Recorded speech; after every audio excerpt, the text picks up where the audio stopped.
Alright, so just got to clean down the two mating surfaces, so the flywheel and the pressure plate itself. So just a bit of brake clean and a rag, and of course you got to use the best rags. The sister's boyfriend's old band was smart. It's a shame they couldn't sell these shirts, but they make great rags, so I'm not complaining. So I'm sure this has been included in every transmission or clutch install video ever, but note on the clutch, transmission side, so facing towards the transmission. I'm just about to install all the clutch bolts. Now these ones I guess they're special, I don't know, but anyway, the mechanic I used to work for was pretty crazy into RBs, and he said that these ones are the best ones to run, and I went and looked and found that they're RB20 turbo clutch bolts. So they've got a little bit of a raised section, was that a shank or whatever, and then these washers as well. And I think you can still get them from Nissan, but yeah, RB20 turbo, and they fit all the flywheels for the RB series apparently, but they just are the best one. So yeah, if anybody wants to run them, that's the ones. Alright, so all these pressure plate bolts or clutch bolts, I'm sure they've got a certain torque spec to go to, but I just use the 3/8 drive and put a couple of gidogidogers on it with some Loctite.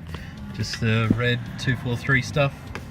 It's never let me down yet, and then once we're sure that it's nice and tight and even, we can pull the alignment tool out. It's my favourite sound installing a clutch, is that pop. Just one more time for good luck. So satisfying. Alright, time for the transmission. Let's hope I don't crush myself. Okay, so we got the transmission sort of half installed. Turns out I didn't actually drain this one when I thought I had, and so I made a colossal transmission fluid spill. They went all the way down to the fence down there, so I wore half of it on my legs as well. So we got it up and almost in there, but I also failed to check that all the holes were okay. So you can see this one's actually got a dowel stuck in it, and there's still a dowel in the engine on mine, so that's not going to fly. So I have to come back through this way, I guess, and knock that out or do something about that. And then over here there's a bolt hole there. It lines up with this, and it's like threaded into that. It doesn't look very good and kind of broken as well, so see what happens there. I'm not holding my breath. Yeah, so we've got to investigate those, and then obviously get the transmission all the way home. Just sort of swinging there at the moment and sitting on the jack. So yeah, now that all the oil's gone, I can sort of clean it up. Alright, so the transmission's in, and I'm putting the last few bolts in, and I go to bolt up the starter motor, and it turns out the sandwich plate has different holes slightly to what the MX7 transmission has. So the starter motor does fit, but the sandwich plate holes just didn't line up. So I'm not proud of this at all, nor do I condone it. I just need the car going, and I don't have time to pull the transmission out again. I ended up cutting the sandwich plate. It sure as hell ain't pretty, but it'll get the job done for now. So I don't recommend it, and I had one casualty. I cut a heater hose, so I'm gonna have to shorten that up and put it back on and rebleed the coolant system. So yeah, not great. Alright, so we're still swapping the MX7 across, and had some dramas, sorted them out. Not really necessary to put in the video.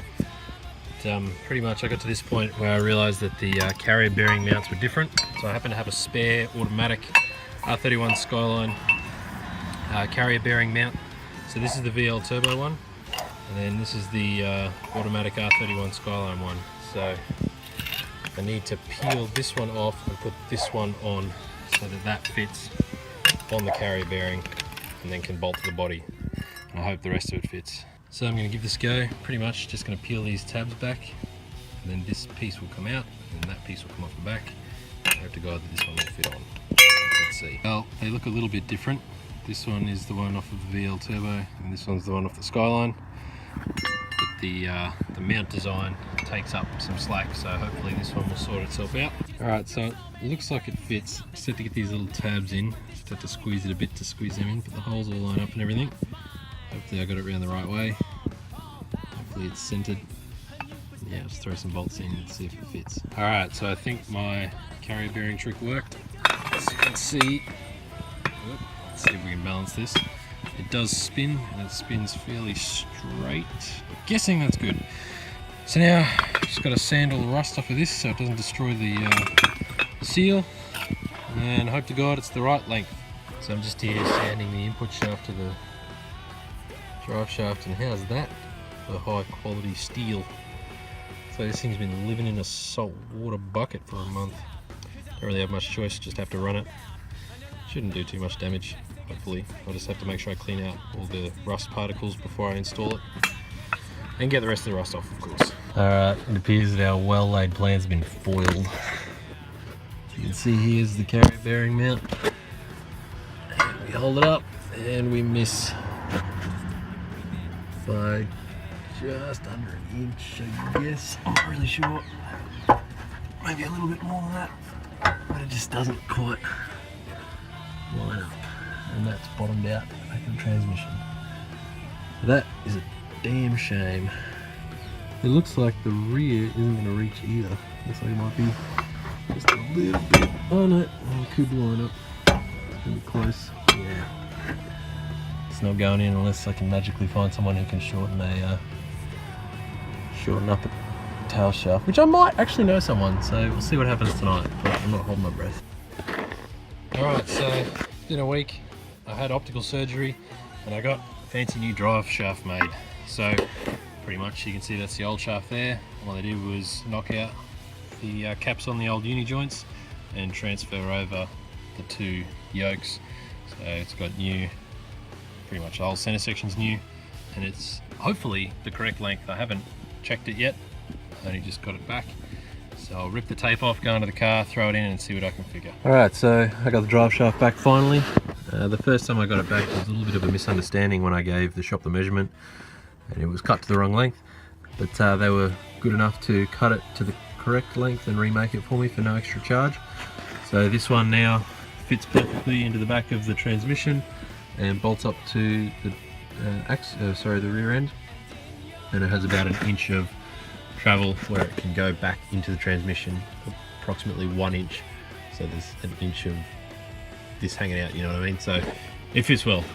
And if anyone's interested, I think the length from this flange to the mounting face of the transmission is 1,270 millimeters. So I imagine each drive shaft shop will measure it in a specific way, like from the center uni joint of this back to the flange or something like that, but you'll have to measure your universal joints to figure it out. But yeah, just for reference, 1,270 millimeters. Alright guys, so it's been about a week and a half, 2 weeks since I did the MX7 conversion in the Wagon, and it appears that the RB factory cross member, this was a prototype and it doesn't quite fit right because the transmission is a bit taller than was anticipated. So I ended up stacking some spacers under there to find roughly the right height that I needed to drop the cross member down by, and it also, I don't know if you can see or not, but the mount, the urethane mount up there is actually deformed a little bit because it's not quite where it needs to be. So I contacted Arvin at RB Factory and liaised with him about the design, and he made some adjustments and has made up a prototype version 2, and I'm going to throw it in tonight and see how it all lines up. Hopefully it'll be right and he'll be able to start punching them out. Alright, so we can see here the difference between the two cross members. So this one's the new one, this one's the old one. You can see we've had 3 spacers stacked on each side. They're about 5 mil each. And so they worked well for mock-up, but it wasn't great for driving because there's only like 2 threads of the bolts actually holding it in. So gussets on this side, which is the gearbox side, whereas on this one it's underneath. So this one's also been dropped down on this side and on this side. As you can see on this one, it's only been dropped on one side, not the other side. Now this one's not painted because I sort of rushed him a little bit to get it to me, and obviously we didn't want to put too much work into it if it's not going to stay on the car, so I'll have to pull this off at a later date and paint it. But I believe the revisions were move these mounts further this way, change the gusset point, change the angle of these to get it lower, and that should be about it. So we'll fit it up and see how it fits. Alright, so just lightly bolted it in, and hopefully, as you can see, we've got it all the way back on the slot, so all the way back here, just follow my shadow. And then if you look at the center mounts, they are the same, they're all the way at the very back. And so then if we slide it the other way,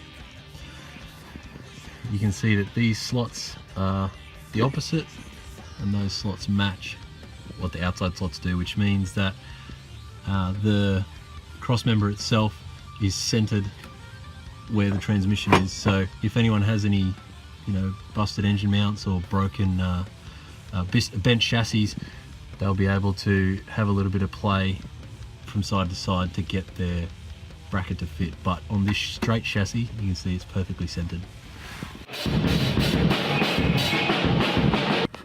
Okay, so got the cross member in. Alright, so the next project we've got here on Fury Garage. Yeah, for now, looks really good. I'll take it for a test drive and see if it has improved at all.